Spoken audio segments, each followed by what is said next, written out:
Welcome to Audible Sportscast, your home for all things sports.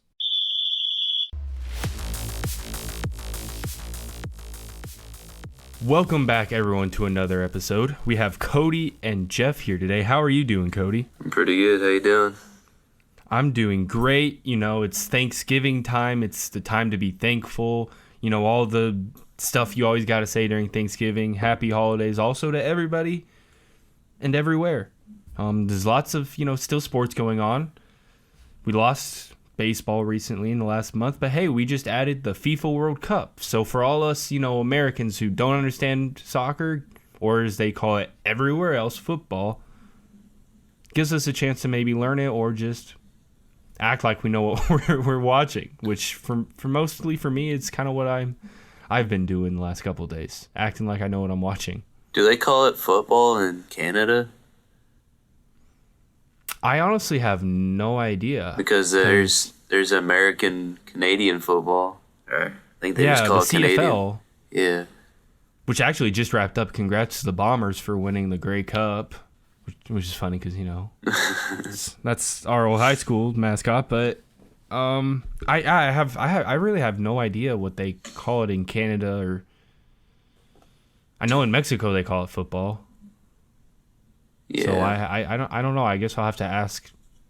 I'll have to find a Canadian and ask him, because I don't know anyone who's Canadian. But we'll get that figured out maybe next time. Or if anyone wants to look it up for me, because I'm for some reason too lazy to do that, and let me know. But that's their football. We have a different football we want to talk about, and we're gonna do that today. And so let's start off. Our games to watch this week. There's a lot of games really coming up. When this comes out today, 3 games. Thanksgiving, always 3 games, or at least several years have been 3 games. We have the Lions, Bills, Cowboys, Giants, and Patriots, Vikings for the 3 Thanksgiving games. Not necessarily saying those are the 3 games to watch, but those are just 3 games Thanksgiving. Don't forget about it while you're eating your turkey or whatever you consume on your Thanksgiving. But Cody, what's your first game of the week to watch? So, my number 1 is the Packers and Eagles game. I don't know. I just think it's going to be a good game. I know the Packers have obviously struggled on offense due to their receivers, and some of the blame, I guess, has been argued to go on Aaron Rodgers, but I don't know about that. But I don't know. It's against the Eagles. You saw what they did to the Cowboys, so. Can they do it again? That's true, and the Eagles have been somewhat struggling lately. Close game to the Colts. They lost to the Washington Commanders. So, they're obviously not invincible, and this seems...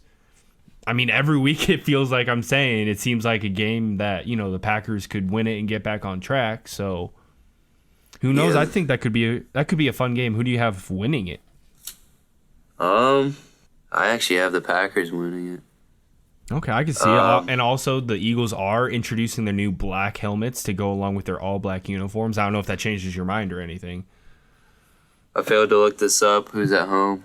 Or it's in Philly. I take that back. I knew that, but that kind of did sway my decision a little bit. But I still have the Packers. I don't know. I think we're starting to realize that the Eagles aren't the invincible team that they've been thought to be, Yeah, exactly. I agree, and it'll be a fun game. It's always a fun game whenever Aaron Rodgers is on primetime TV.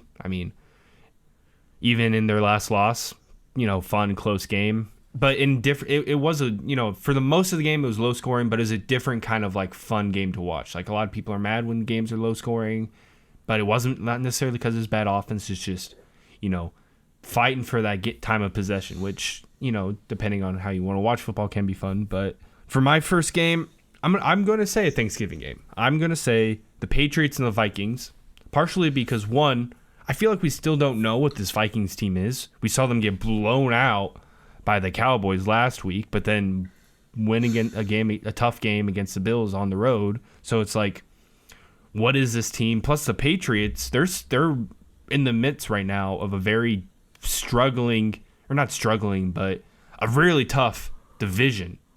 Right now, it's the closest division when you look at all 4 teams and kind of where they're sitting right now. So they really need every single game they can get. I've been going back and forth on who to pick for this game pretty much all week. But right now, I'm going to say the Patriots. Only because, one, this is the night game of all the 3 games. What do the Vikings struggle to do? Win in primetime. Primetime Kirk, it's always been the thing. I think he's won 2 or 3 games. I kind of feel bad for not knowing this that exactly. Winning primetime games since pretty much coming into the NFL. So primetime Kirk is a real thing. I know he's won a couple here and there, won the playoff game. But, I mean, it's still a real thing, and it has been a thing this year. I mean, if you want to call that, late, early evening slot out primetime game against the Cowboys, got blown out. I know that wasn't all him, and because there's been, the offensive line just couldn't block for anything, which Patriots defense is pretty good. We saw, the Jets were held to a 2.7-inch average per play, and it'll be interesting to see how they kind of try to lock up Justin Jefferson, who is arguably the best wide receiver in the game. So I think that'll be a fun matchup to watch, but I got to go Patriots just for the simple fact it's prime time, and primetime Kirk is a real thing. Yeah, I almost put that on my list, but I didn't. But yeah, of recent, opposing defenses have been able to get to Kirk rather easily. So yes, and they have not been scoring points like they should. So yeah, I kind of agree with you. Yeah, the last thing a struggling offense wants to do is play a Bill Belichick-led defense right now. Exactly. So this could definitely be a pick-me-up game that, like, hey, they show themselves who they are, but that's a lot easier said than done. But I had a different number 2. So I had the Giants and Cowboys as my number 2. I was going back and forth actually with the Patriots and Vikings, and I put that one in there just because I think it's going to be a pretty good game. Oh yeah, definitely. I mean, last time those 2 teams played, really good primetime game, and it feels like every time these 2 teams play, it's always a fun game. Tough division rivals, always have been, and we get to watch them playing Thanksgiving, which we always do get to watch Dallas Cowboys play on Thanksgiving, which I don't know if it helps, but they've lost the last, I believe, 3 Thanksgiving games. Yeah, and I don't know what it's about. What's about Giants and Cowboys games that I just like. I don't know. I just like them. Yeah, I mean they're good games to watch always. I mean we got Saquon versus the 2-headed monster Ezekiel Elliott and Tony Pollard, which Tony Pollard had himself a day last week, or I guess only a couple days ago now since it is a Thursday game. But good division game. That is. Do the Giants, after a tough game against Detroit, come back and win this game in Jerry World? I don't think they do. So then you must have the Cowboys winning this game. Yeah, I think it's going to be a decent, I think it might be a high-scoring game, but I don't know. If they can get Saquon going, yeah, the Giants have a chance, but he didn't do anything or much last week, so. And that's a tough defense. If he's not involved, he's not. It's going to be the Cowboys, so I have the Cowboys. It'll be no matter what, it'll be a fun game. The spread right now I think is +10. I don't think it's going to be that bad of a game. I think it'll be a lot closer scoring than that spread indicates, but hey, we'll see. I mean, I've been wrong before. I said the Vikings were going to win last week and they got blown out. So, but what's your third? Keep the ball rolling. You'll probably think I'm biased on this, but I have the Steelers and Colts just because, well, 1, it's a Monday night game, and 2, it's a Steelers and Colts game, and that's just iconic in my mind. True. It's always been a good matchup. I mean, the Steelers always used to put it to the Colts, but it's going to be a pretty even game, in my opinion, or it should.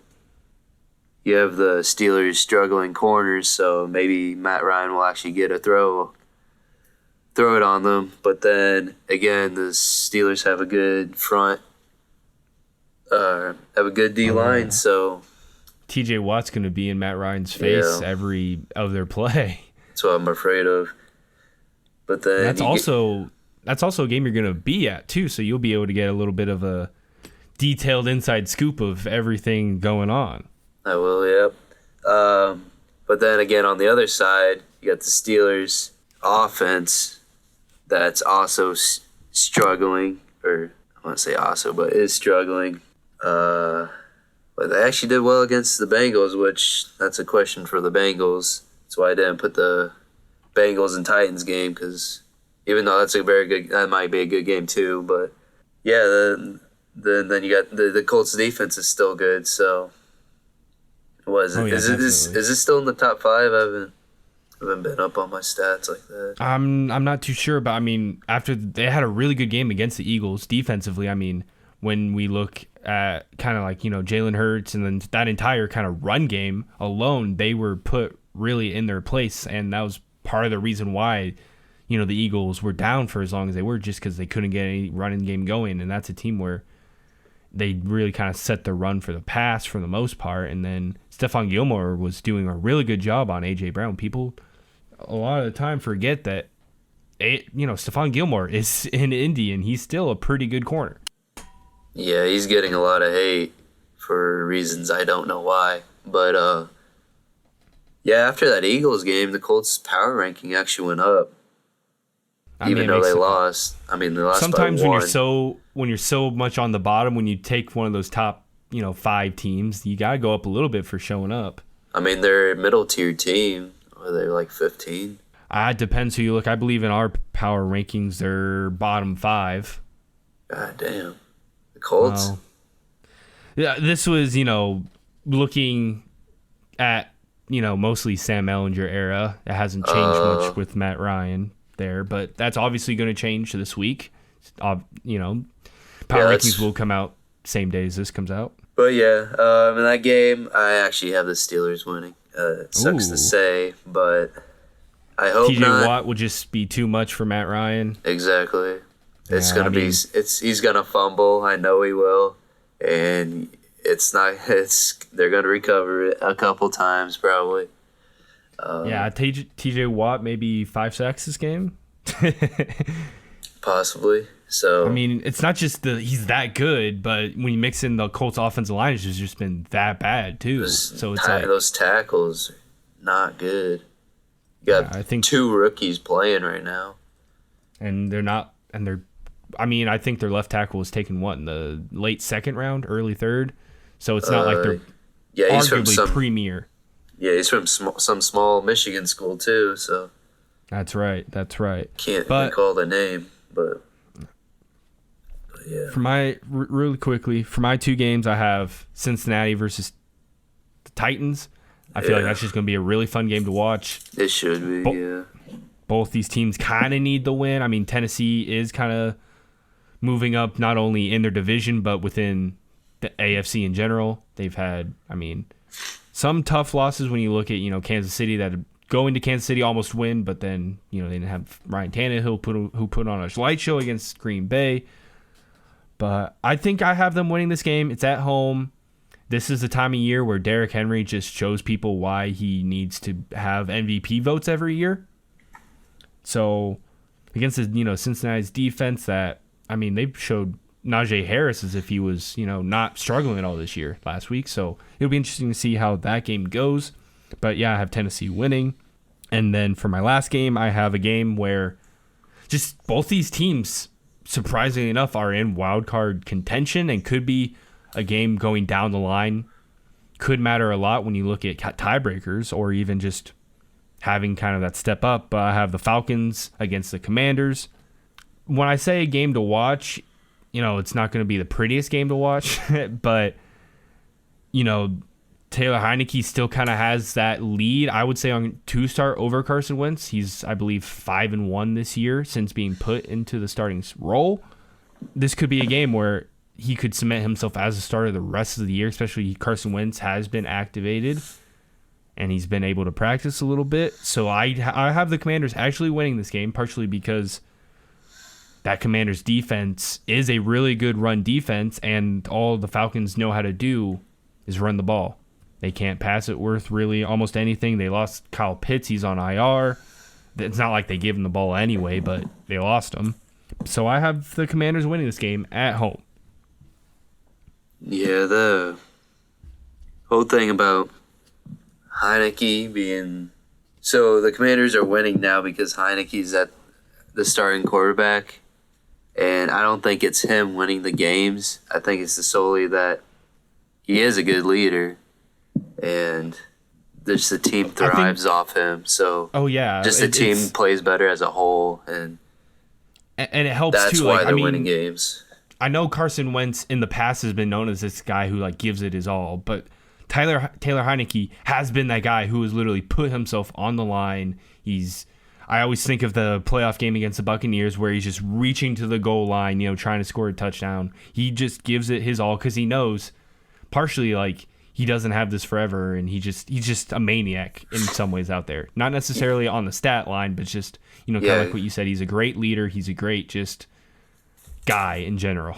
And yeah, because if we're being honest, his stat line's pretty poor. But we look at the game against the Eagles that they won. It was a time of possession game that won them that game. Yes, there was some stuff too. The refs not calling a face mask on a fumble return for a touchdown, different stuff like that. But the Eagles had their own stuff that should have been not called that helped them out to stay in that game. But that's besides the point. You look at the time of possession of that game. They were able to go on these long, sustainable drives, and while the stats weren't the best for Heineke, he put them in winnable plays. And that's all that matters. That's all you want from a quarterback. You want them to win. And that kind of moves us into our next little segment we want to talk about is Zach Wilson, Davis Mills, both in the last couple days have been benched. So we thought it'd be a good time to look back at the 2021 NFL Draft QBs and kind of give them a little ranking, because now's the time to be talking about these quarterbacks. Everyone, I feel like, is talking about these quarterbacks, especially with the way Justin Fields has been playing, the way Zach Wilson's been playing in the form of not good. And so let's rank them. And so we're not obviously going to rank every single quarterback because there's quarterbacks that have only played in preseason. I really don't think that's fair to rank them. So we're only going to do guys who have played at least two, who have only started at least two NFL games. So Ian Book, I'm sorry. I love you. Loved you at Notre Dame. I'm sorry you threw a pick six on your first play ever as a quarterback in the NFL, but you're not going to be part of this ranking.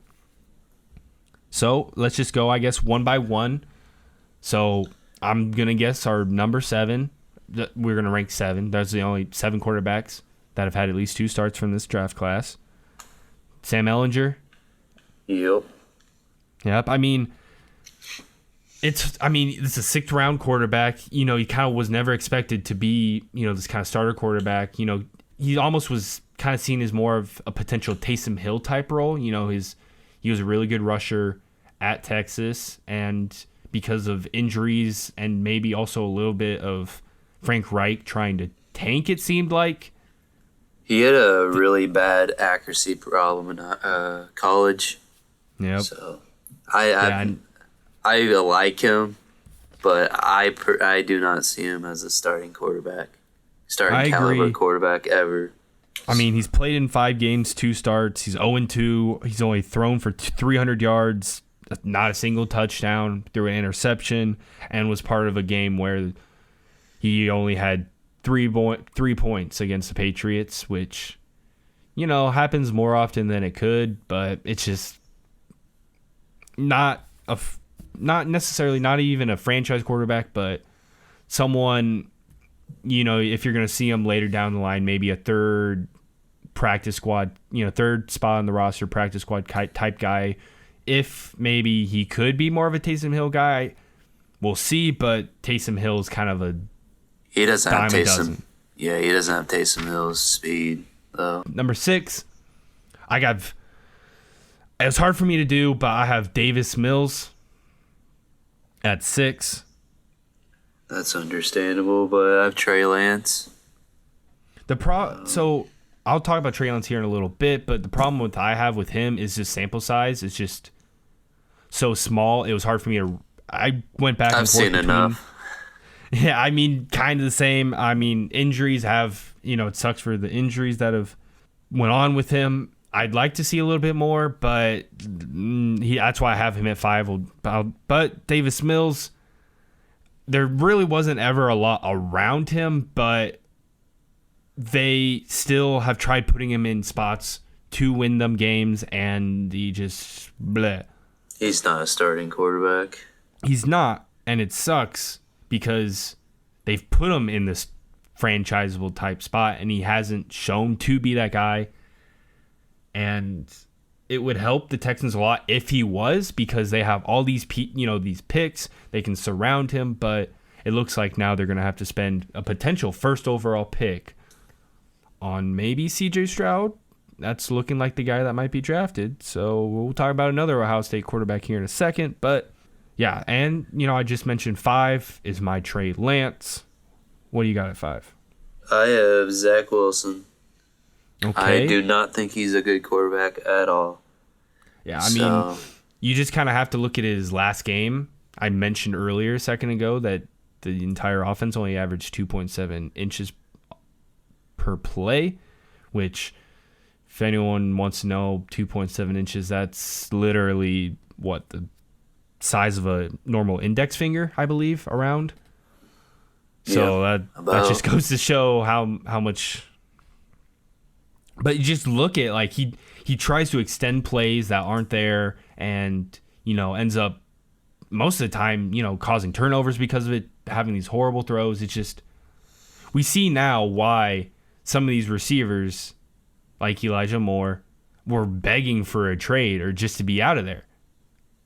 And it's just, they took the wrong quarterback. That's all I can say. These first quarterbacks, we mentioned Trey Lance. I mentioned Zach Wilson. Yeah, you do have a point. The sample size is a big factor in putting Trey Lance below Zach Wilson.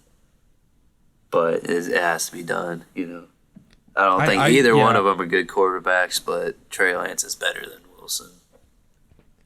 I mean, I have Trey Lance, at 5 above Zach Wilson. I'll talk about Zach Wilson here in a second where he's at, but it was only literally because of the sample size and the injuries. Yeah. That's honestly really only it. I mean, part of it too is you have to look at where they're at. Yes, Zach Wilson has a 5-2 record as a quarterback this season, but that's a lot because of where he's at. That he has arguably a top 5 defense in New York and some pretty good weapons. You look at Garrett Wilson. You look at He has all good Corey receivers. Davis. He has all good receivers. The Jets had 2 great running backs. They just got James Robinson a few weeks ago. Michael Carter tight ends are good. Their O-line's better. Yes, they've had some injury problems, like their first round pick the same year as Zach Wilson was hurt, but still, if you want to prove yourself, great. If you want to, you put some, imagine Trey. I mean, it would be interesting to see a guy like Trey Lance, someone we don't have a sample size for, in the same exact spot. It would be interesting to see how he would play. I think it would probably be better than Zach Wilson. And now I'm thinking about it. Maybe I should have had, Trey Lance over Zach Wilson, but it's just that sample size. That's the main factor. But I have Zach Wilson at 4. My number 4 is Davis Mills. Okay, I mean that's completely understandable because when you look at rookie quarterbacks at the end of their these quarterbacks after the end of the rookie season, he really was kind of that type guy in most of these stats. He was just on a horrible Texans team. He was, yeah. But I think his play this year, especially as of late, which is maybe a little bit recency bias, he just had to kind of fall down for me because it just. Yeah, it's a league where it's more about what have you done for me lately and what has he done lately? Jack squat. Exactly. So yeah, it's a lot of this is off the sample size. So who's your number 3? Number 3. It's a little bit of recency bias too for this one because he is the one quarterback from this list that has a Pro Bowl, but I have Mac Jones. Yeah, so do I. I hate putting him this high, but looking at the list, you have to. It's hard, yeah. And I mean, how much of it too? You have to think is a lot of quarterbacks for the most part shine not only because of their skill and their ability, but because of what they have around him. And while the Patriots aren't this huge powerhouse offense, they get the job done. Last year they were a really good run team when they needed to be. They have, weapons that can be weapons. I mean, and plus a really good. It's Bill Belichick. He's always going to have a good defense, but you still have to put a quarterback in there that's going to make the plays. Like, is Zach Wilson going to be, having the same success as Mac Jones has as a New England quarterback? I don't think so.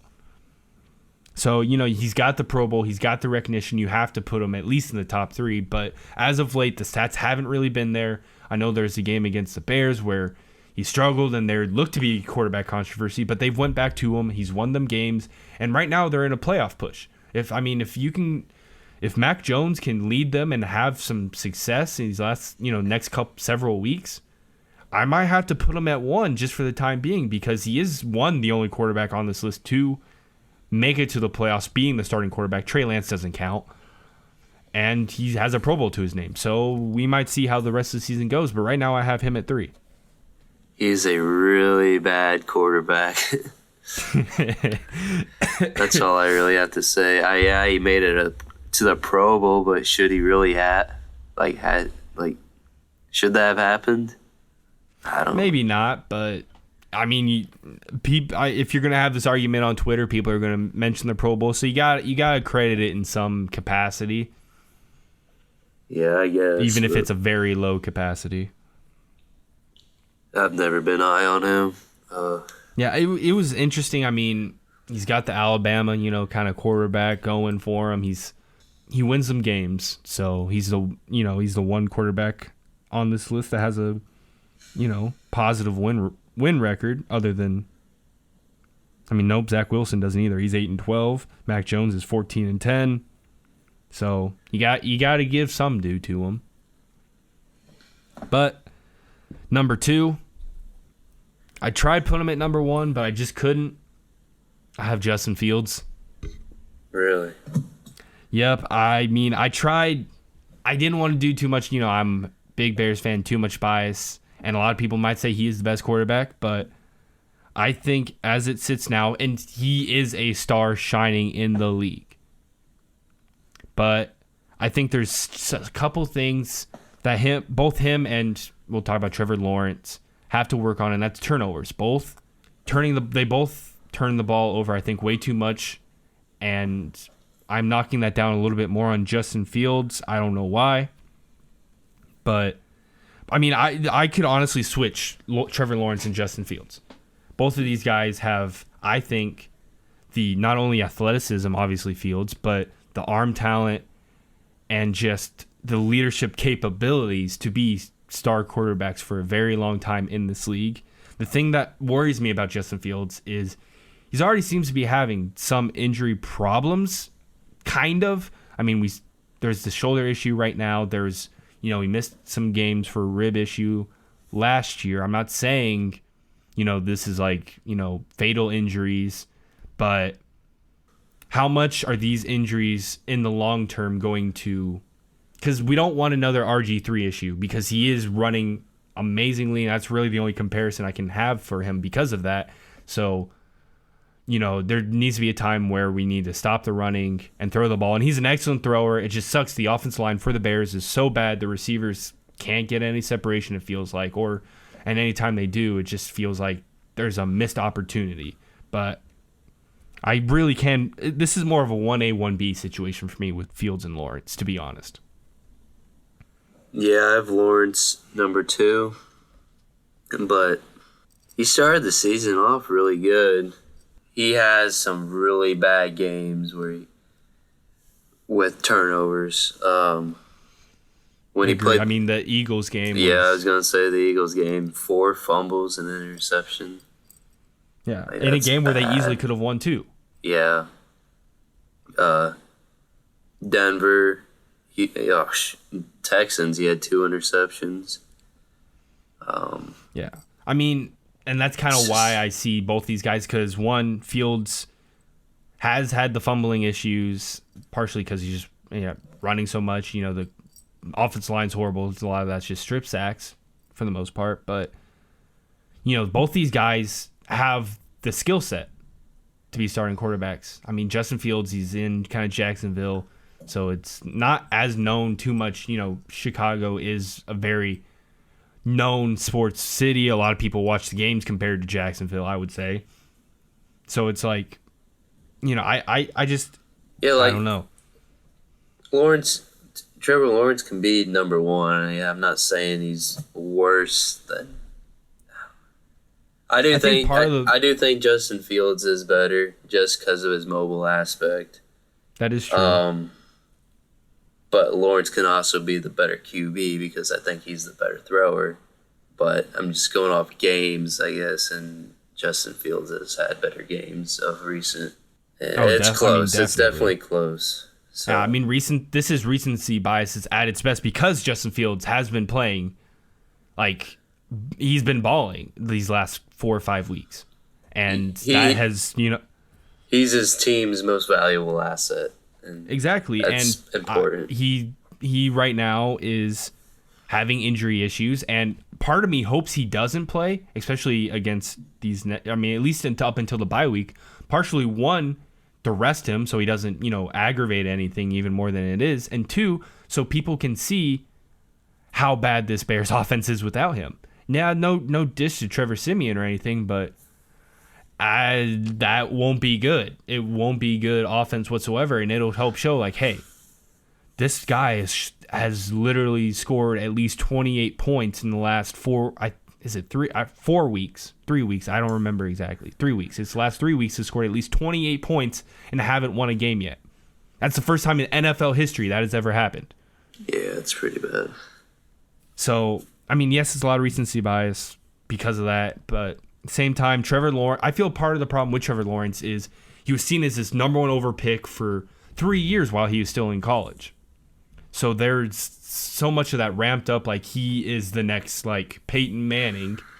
And now that it hasn't necessarily shown yet, that is in many ways a nick on him because people expected so much. It's like when LeBron came out in some ways because people expected so much of him that, he was showing that in his first few years. And people are like, okay. But with Trevor Lawrence, not so much. Partially, it is the Jaguars. It's that small. It's if there is going to be a small market team in the NFL, it is Jacksonville. Not the most quality of teams around him. Same with Justin Fields right now, especially. The Bears right now are ranked bottom 2 for both money paid on offense and defense. So it's like, let's put some good teams around both these guys. I know the Jags started to, and they have showed signs. So let's put good teams around both these guys, and they'll both be balling. I think these are, I said they're both 1A, 1B. They're obviously the best 2 quarterbacks, and we both agree. We have them 1, 2, maybe a bit different order, but they're the best 2 quarterbacks in this league, and they have the best chance at shining for the longest. Yeah, I agree. Trevor Lawrence, he might just have that, I don't know what you want to call it, but Josh Allen delay. Yeah. But we'll see. This is obviously only their second year in. Josh Allen, a guy that kind of took a couple years to really get going to be this, MVP caliber quarterback he is. But it's kind of like, the NBA. That quarterback's kind of that number 1 spot that you got to get right. But how much of a leash do you have on these guys? Daniel Jones has had one of the longest leashes I've ever seen for a quarterback, and now they're looking like a pretty good team, but is it because of, that's really TBD still. So, who knows?